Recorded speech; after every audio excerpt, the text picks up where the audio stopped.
For today's video nga ay pupunta tayo sa palengke.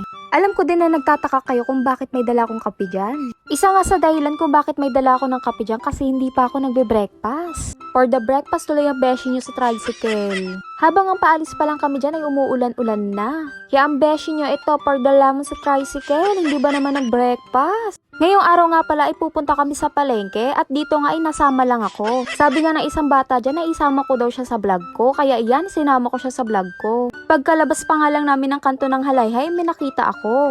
Dito nga akala ko normal lang lahat. Habang kasi nagbibideo ako, nahagip sila ng camera ko. Yun pala may aksidente nangyari. Kaya dun sa mga bumabiyahe o pumapasok sa trabaho, lagi kayong mag-iingat o magbaon ng mahabang pasensya. Lalong-lalo na pag ganitong tag-ulan kasi yung mga ganitong sitwasyon ay hindi maiiwasan. Nang makalagpas nga kami sa pinanggalingan ng aksidente ay ininom ko na rin itong kape ko kasi kanina pa ito natatapon. 'Di ba? Parang kasalanan pa ng kape na natatapon siya. Nang makarating nga kami sa Tansay, dumiretso na kami sa palengke. Nang makarating nga kami dito sa palengke ay wala pa rin tigil yung ulan.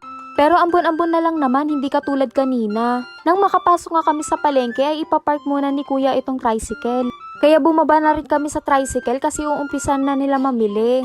Dito nga pala ang gagawin ko ay magbibideo at magbubuhat ng mga napamili nila. Although kaya naman nilang buhatin, pero mas maganda pa rin kung may alalay pa rin sa pagbubuhat, 'di ba? Bumili na rin nga pala kami dito ng chicharon. 10 pieces nga pala itong chicharon na binili namin. Hindi ko na nga pala sasabihin sa inyo kung para saan itong mga pinamili namin. Next time ko na lang sasabihin sa inyo. Syempre charot lang. Ito kasi mga pinamili namin ay ipapadala namin sa ate at kuya namin pero hindi ko na sasabihin kung saan. Gusto ko kasi mag-overthink kayo. Nang mabayaran nga namin itong chicharon ay dumaan na rin kami sa simbahan. Ang pakay nga namin dito ay magdadasal kami. Yan na yan ang huwag nyo kakalimutan. Dapat lagi kayo nagpapasalamat kay Lord. Nagdasal na din pala ako kay Tata Osteng. Nagpasalamat na rin pala ako sa mga blessings na natatanggap ko. Pinagdasal ko na rin yung mga basher ko. Nag-uumpisa pa nga lang ako, may basher na agad ako. Pero syempre, charot lang yun.